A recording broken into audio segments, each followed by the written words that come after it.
starting a new career midlife? Contextualize that you're early. I think a lot of people, when they think midlife, don't realize how early that is, and they feel this pressure that they need this to work.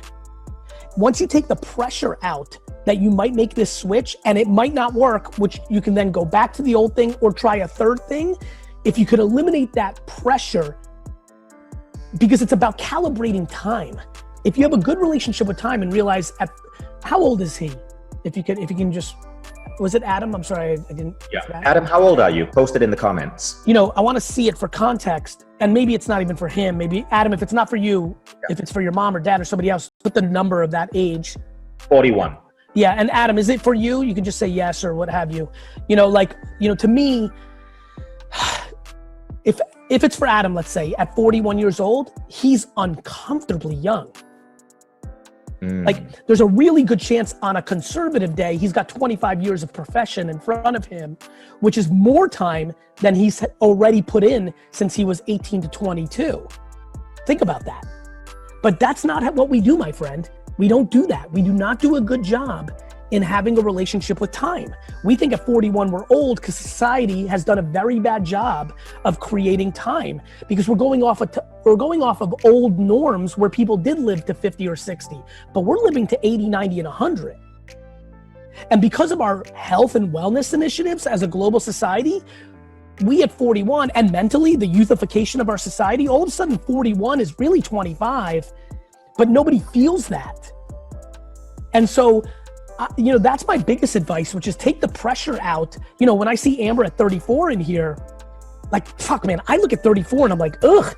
By the way, I restarted my life at 34. At 34, I had spent my entire life, 12 years, building a business for my dad in a family business. I didn't get paid what I was worth. I built a business from 3 to 65 million. I was never making any real money at all because it was a family business. You know, you inherit it when your dad dies. I leave at 34. I own nothing. I don't own the wine library. I have no money on paper to borrow it even, but I fucking built it. So I've had this huge 12-year accomplishment. And what I get for it is to start over with zero. And I'm thrilled because I accomplished what I wanted, which is I wanted to do something great for my parents. Wow. That took humility and patience. I'm at 34. I start VaynerMedia in the conference room of Buddy Media because I don't have any money for us to pay rent. I did not know that. So I started over at 34. Wow. And VaynerMedia, what year was that? That must have been 2009, 2010? That's right. I was born in 75. Wow. Wow. You're about a year older than me. You know, and so, you know, this goes back to excuses and accountability. Sometimes I meet people that are like, yeah, but your dad handed you something. I'm like, that's what you've manipulated my story into. Let me tell you the truth. Interesting. That, firstly, so much respect for you. I did not know that part of your story. Well, I'll tell you why you don't know it. Let me tell you why. Let me take it even further. Yeah. You know why you don't know it? Because I didn't want to I thought when I started getting notoriety that I didn't want to tell that story because I thought that it didn't shed good light on my dad. Right. I thought that some people would take it as like my dad fucked me.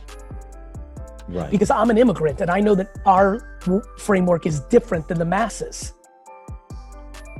Yeah, you were born in Belarus. That's right. So I didn't want to, I love my parents, right? Like I just, and then it became a detriment because you can imagine after you do that, to live a life where people try to throw an excuse at you that the reason you were successful is you were given something when I was part of the very small 0.0001% that gave to my parents, fuck you.